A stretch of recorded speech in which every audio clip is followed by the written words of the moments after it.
જય હિન્દ દોસ્તો, અમે લોકો આજે સુરતની અંદર છીએ અને આજે એવા વ્યક્તિને મળવા માટે આવ્યા છે કે જે પોતાના જીવનમાં શું કહેવાય છે કે ઘણા બધા સંઘર્ષો કરીને અત્યારે પોતાની લાઈફ જીવી રહ્યા છે. તો આજે એની આપણે પૂરી કહાની સાંભળીએ. તમે કદાચ એને પેપરમાં અથવા ફેસબુકના માધ્યમથી ઘણી બધા એના લેખો પણ આવી રહ્યા છે, પણ આજે એના જ તે શબ્દો દ્વારા હું તમને જણાવવાની કોશિશ કરીશ કે તે કેવા વિચારો ધરાવે છે. તો વિડીયો પસંદ આવે તો તમારા ગ્રુપમાં શેર કરજો. તો પહેલાં તો મોટાભાઈ, તમારું નામ શું છે? સૂચક રવિભાઈ. રવિભાઈ, હા. તો રવિભાઈ, મને એક વાત જણાવો કે તમે જે અત્યારે આ વ્યવસાય કરી રહ્યા છો પાપડ વેચવાનો, તે કેટલા સમયથી કરો છો? છેલ્લા 1-1.5 વર્ષથી. છેલ્લા 1-1.5 વર્ષથી. હા. તો આ વ્યવસાયની અંદર તમારું કેવી રીતનું હોય છે અને કેવી રીતે તમે કામ કરતા હો છો? સાહેબ, હું આ માલ જે બધો લાવું છું, હોલસેલમાંથી લાવીને વેચું છું. એમાં મને થોડું ઘણું બેનિફિટ મળતું હોય છે. કોઈ પેકેટે 10 રૂપિયા, 20 રૂપિયા, એમ 15 રૂપિયા એવી રીતના મળતું હોય છે. બરોબર. હા. તો આ પછી જે પણ તમારું માર્જિન રાખીને તમે આ કામ કરો છો છેલ્લા 1.5 વર્ષથી, તો એનું કરવાનું પાછળનું કારણ શું છે, મને જરાક જણાવજો. હવે એનું કારણ એવું છે કે મેં MA BEd સુધીનો અભ્યાસ કર્યો છે. બરોબર. હવે મારી ઈચ્છા પહેલાં તો શિક્ષક બનવાની હતી અને મને એવું હતું કે હું એક સમાજની સેવા કરી શકું એક શિક્ષક તરીકે. વાહ. અને લોકોને ભાવિ પેઢીનું ઘડતર કરી શકું, એ એક મારી બહુ જ પ્રબળ ઈચ્છા હતી. પણ મારી એક કમનસીબી કે મને સાંભળવાનો પ્રોબ્લેમ છે ઘણા લાંબા સમયથી, અને એના કારણે એ અવરોધરૂપ બને, સાંભળવાનો પ્રોબ્લેમ અવરોધરૂપ બન્યો. પણ ત્યાર પછી હું નાસીપાસ થોડોક સમય એમ થયો કે મને એમ થયું કે હું હવે મારે શું કરવું શું નહીં. બરોબર. કારણ કે હું એવું વિચારતો હતો કે હું જો નોકરી મેળવવા જઈ તો મને લોકો કદાચ કોઈ એમ કહેવાના છે કે ભાઈ તને સંભળાતું નથી તો તમે સ્ટુડન્ટને કઈ રીતે હેન્ડલ કરી શકશો. એટલે મેં એ વિચાર માંડી વાળ્યો.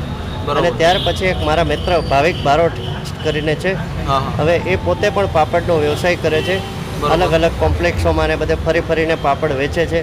હવે એણે મને કીધું કે ભાઈ આ વ્યવસાય છે બહુ સારો, તું એક વખત ખાલી ટ્રાય કરી જો, તને જો આવી વ્યવસાય જો તારા મગજમાં બેસે તો તું આગળ વધજે. અને એણે મને થોડોક માલ આપ્યો 10-20 કિલો, અને ત્યાર પછી મેં ધીરે ધીરે શરૂઆત કરી. શરૂઆતમાં બહુ અઘરું લાગ્યો મને આ વ્યવસાય. મને એમ થયું કે આ તો બહુ કંટાળાજનક કહેવાય, આ આપણા કામનું નથી. પણ પછી ધીરે ધીરે મેં કીધું ચાલ કાંઈ વાંધો નહીં, મારાથી ફરાતું નથી તો કંઈ નહીં, પણ હું જે રીતે અહીંયા મંદિર પાસે લોકો ફૂલ, અગરબત્તી, શ્રીફળ વેચતા હોય છે એ રીતે હું પાપડ ખાખરા લઈને કેમ ન બેસી શકું. એટલે પછી હું અહીંયા સાંઈબાબાના મંદિરે પરમિશન માગી ટ્રસ્ટી સાહેબની, અને એમણે મને હા પાડી. અને હું ગુરુવારે આવ્યો અને પાપડ ને એવું લઈને શરૂઆતમાં પાપડથી જ ચાલુ કર્યું. અને પાપડ લઈને આવ્યો અને બેઠો, અને પબ્લિકનો મને પહેલા જ દિવસે ખૂબ સારો રિસ્પોન્સ મળ્યો. બરોબર. અને એ વાતને મને કહેતા આનંદ થાય છે કે મારા વ્યવસાયની શરૂઆત મેં પહેલાં તો ફરવાથી કરી હતી, પણ પછી જ્યારે અલગ અલગ જગ્યાએ હું મંદિરે જ્યાં વધારે પબ્લિક આવતું હોય ત્યાં હું અલગ અલગ જગ્યાએ બેસીને વેચું છું. અને એની શરૂઆત મેં આ સાંઈબાબાના મંદિરથી જ કરી છે. બરોબર. એનો મને બહુ આનંદ છે.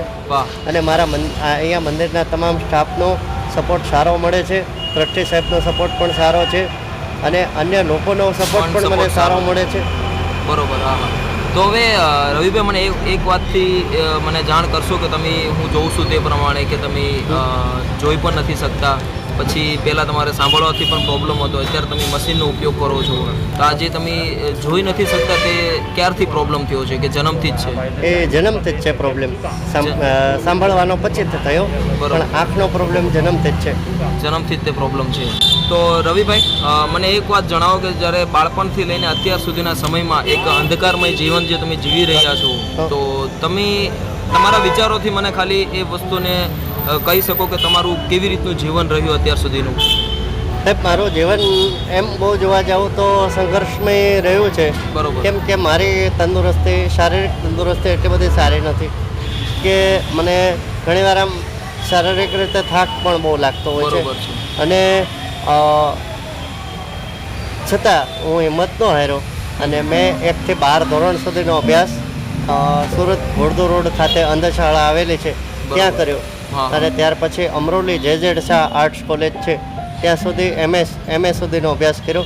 અને બીએડ સર્વોદય બીએડ કોલેજ છે ઘોડદો રોડ, ત્યાં મેં એક તાલીમી વર્ષ કહેવાય બીએડનું, એ ત્યાં મેં પૂરું કર્યું. Complete કર્યું, અને એમાં મને ઘણા મિત્રોનો સારો એવો સપોર્ટ મળ્યો. પહેલાં મને બીએડ કરવા ગયો, હવે તમને તો ખ્યાલ છે કે બીએડ કરવું એ બહુ અઘરી વસ્તુ છે. ના, સાચી એટલે મને પહેલાં તો વિચાર આવતો હતો કે હું બીએડ નોર્મલ લોકોની સાથે રહીને કઈ રીતે કરી શકીશ. પણ પછી મને હિંમત આવી, કેમ કે મારા અન્ય બ્લાઇન્ડ મિત્રો છે, એ લોકો કોઈ અત્યારે ફિઝિયોથેરાપિસ્ટ છે, કોઈ શિક્ષક છે, કોઈ બેંક કર્મચારી છે, બરોબર. તો કોઈ પોસ્ટ મેનેજર છે, જે અલગ અલગ પોસ્ટ ઉપર કામ કરી પોતાની રહ્યા છે. ભૂમિકા નિભાવે છે. બરોબર. અને એનામાંથી પ્રેરણા લઈ અને મેં આ વસ્તુ કરી. અને એક કોઈ વકીલ પણ છે, તો મને એમ થયું કે જો એક વ્યક્તિ વકીલ બની શકતો હોય, શિક્ષક બની શકતા હોય, બેંક કર્મચારી બની શકતા હોય, તો હું કેમ શિક્ષક ન બની શકું બરોબર. અને હું બીએડ કેમ ન કરી શકું. ના ના, સાચી એટલે વાત છે. હું સર્વોદય બીએડ કોલેજમાં એડમિશન લેવા ગયો અને ત્યાં મને એડમિશન મળી ગયું અને મારું બીએડ સારી રીતે પૂરું થઈ ગયું. ત્યાંના પ્રોફેસરોનો, પ્રિન્સિપાલનો તેમજ અન્ય તાલીમાર્થીઓનો સપોર્ટ સારો મળ્યો મને. અને આજે હું મારું જે સપનું હતું એ ભલે બરોબર. પૂરું ન થયું, પણ મને એ વાતનો તો આનંદ છે કે હું આજે એક સારી રીતે હું લોકો સાથે વાતચીત તો કરી શકું છું કે ભાઈ બીએડ કરવું એનો મતલબ એવો છે કે લોકો સાથે તમારે કઈ રીતે વર્તન કરવું, કઈ રીતે બોલવું, ચાલવું, એ બીએડમાંથી વધારે શીખવા મળે.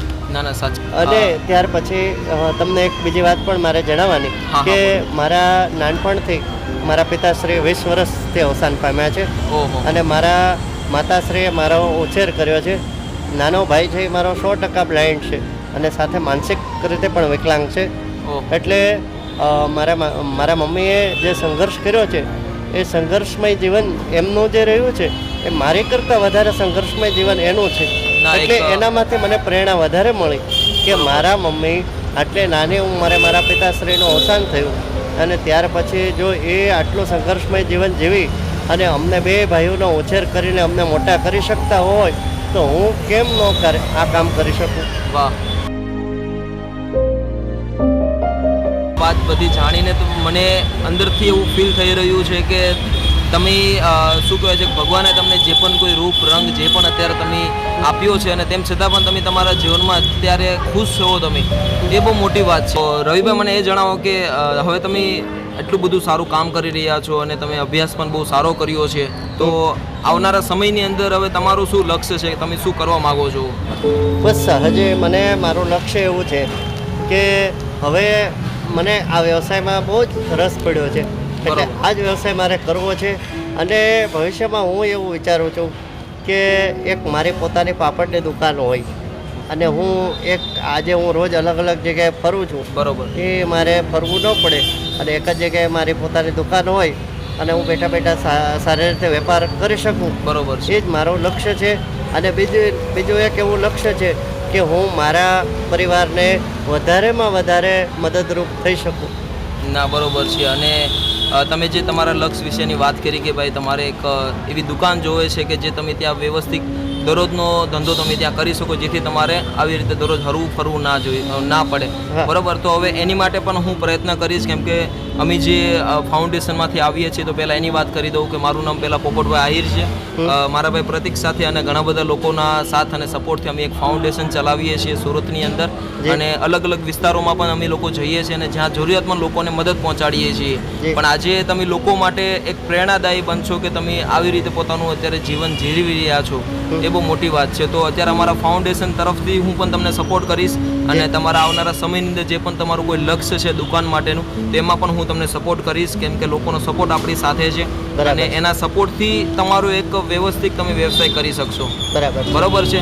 તો હવે એની માટે જે પણ હવે આવનારા સમયમાં કાંઈ પણ જરૂરિયાત હશે, માનો કે કોઈ પણ રેન્ટ ઉપર દુકાન રાખવી અથવા એની અંદર સામાન ભરવો, તો એનો દરેક સપોર્ટ હું તમને પૂરો કરીશ.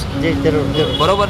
તો એની માટે મને થોડોક તમે સમય આપો કે જેથી એ સમયમાં હું તમને વ્યવસ્થિત જગ્યા તમે જ્યાં પણ કહેશો લોકેશન ઉપર, એ બાબતે આપણે આગળ વિચારધારા કરી શકશું. બરોબર છે. તો અત્યારે હાલના સમયની અંદર તમારે આ જે ગુરુવાર છે, તો ગુરુવારના દિવસે તમે જે પણ અત્યારે સામાન લઈને બેઠા છો, તમારી પાસે જે પણ કોઈ માલ સામાન છે, તો એ બધો સામાન હું આજે લેવા માગું છું.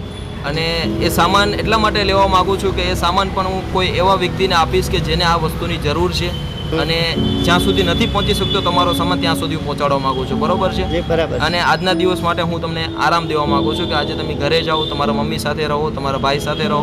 દરરોજનું તમારું રૂટિન લાઈફ હોય છે કે ભાઈ આજે આ જગ્યાએ જવાનું છે, આજે આ જગ્યાએ જવાનું છે, પણ તમારા બોડી પણ ક્યારેક કામ નહીં આપતી હોય કે ભાઈ હવે કેટલું જીવનમાં આગળ સંઘર્ષ કરવાનો છે. આજે એક દિવસ માટે હું તમને આરામ આપવા માગું છું.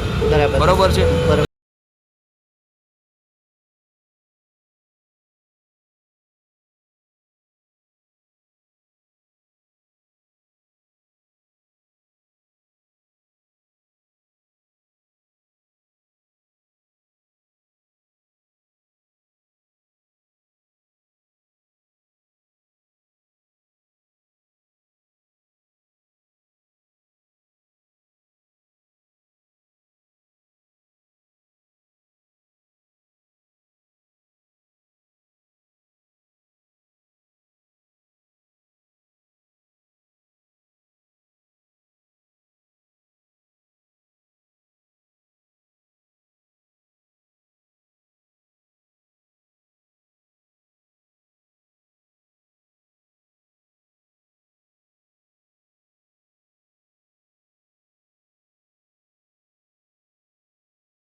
કામરેજની આગળ.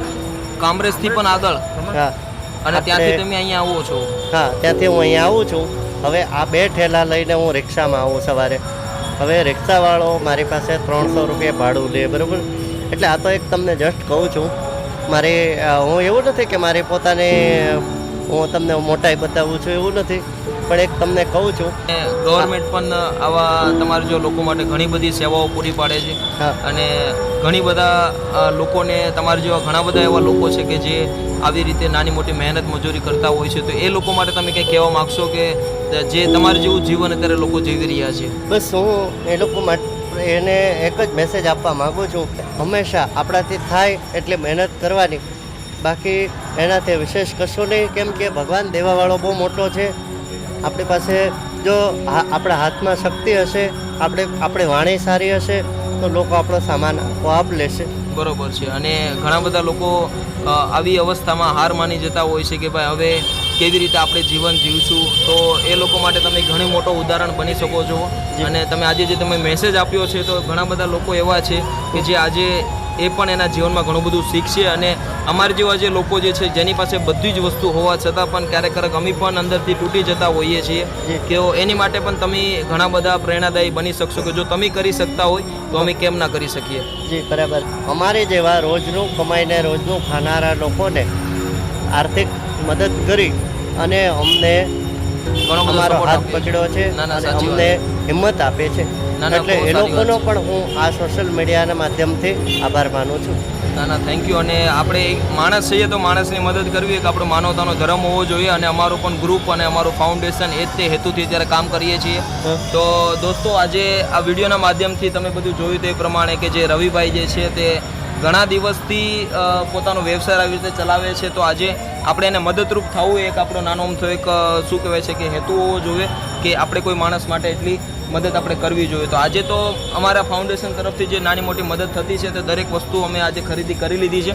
અને આ દરેક વસ્તુ એવા લોકો સુધી અમે પહોંચાડીશું કે જે કોઈની પાસે કામ રોજગાર નથી, તો અમે એને આપીશું કે જેનાથી એ પણ એના જીવનમાં 2-5 રૂપિયા કમાઈ શકે. તો આ દરેક વસ્તુ તમારા બધાના સાથ અને સપોર્ટથી બધું થઈ રહ્યું છે. તો બસ આવી જ રીતે ગ્રુપને સપોર્ટ કરો તમારું કોઈ પણ કન્ટ્રીબ્યુશન હોય છે તે અમને ઘણો મોટો સપોર્ટ આપી જાય છે. તો રવિભાઈ જેવા ઘણા બધા આ દુનિયાની અંદર લોકો જે છે કે જે પોતાના જીવનમાં અમુક સમયે હાર માની જતા હોય છે, તો એ લોકો માટે આજે ઘણો મોટો મેસેજ તમને મળ્યો હોય છે. તો બસ જીવનમાં હંમેશા કામ કરતા રહો અને તમારી વાણી, તમારું વર્તન અને તમારું સ્વભાવ જે પણ રીતનો તમે જેટલો પણ સારો રાખશો એટલો જ તમને લોકો પ્રત્યે પ્રેમ વધશે, લોકો તમને આકર્ષાશે. તો બસ આ સમયની અંદર આ પરિસ્થિતિમાં જો આ માણસ આ કામ કરી શકતા હોય છે તો આપણે કેમ ના કરી શકીએ. તો બસ આ વિડીયોને પણ તમે કોઈ પણ માધ્યમથી જોવો છો તો તેને તમારા ગ્રુપમાં શેર કરજો અને તમારું નાનોમતું શેરિંગ પણ ઘણો મોટો સપોર્ટ આપી જાય છે. તો રવિભાઈ, આ દરેક સામાનના જે પણ કોઈ પૈસા જે છે એટલે કે 10,000 રૂપિયા હું તમને ગૂગલ પેના માધ્યમથી તમને ટ્રાન્સફર કરું છું. બરોબર, તમારો ગૂગલ પે નંબર જે પણ હોય તે મને આપો કે જેનાથી હું તમને એટલો સપોર્ટ કરી શકીશ. બરોબર છે? તો મને તમારો નંબર બોલજો કે જેથી સપોર્ટ હું તમને આવનારા સમયમાં હજી પણ વધારે કરી શકીશ. બરાબર. તો હવે હું રજા લઉં છું અને બસ તમારું ધ્યાન રાખજો અને તમારું જે પણ કોઈ લક્ષ્ય છે દુકાન માટેનું તો હું તમને મારો નંબર પણ આપતો જ આવું છું. હા, બસ હું તો સેવ કરી લઉં. ટૂંક સમયની અંદર હું તમને એનું રિઝલ્ટ પણ આપીશ.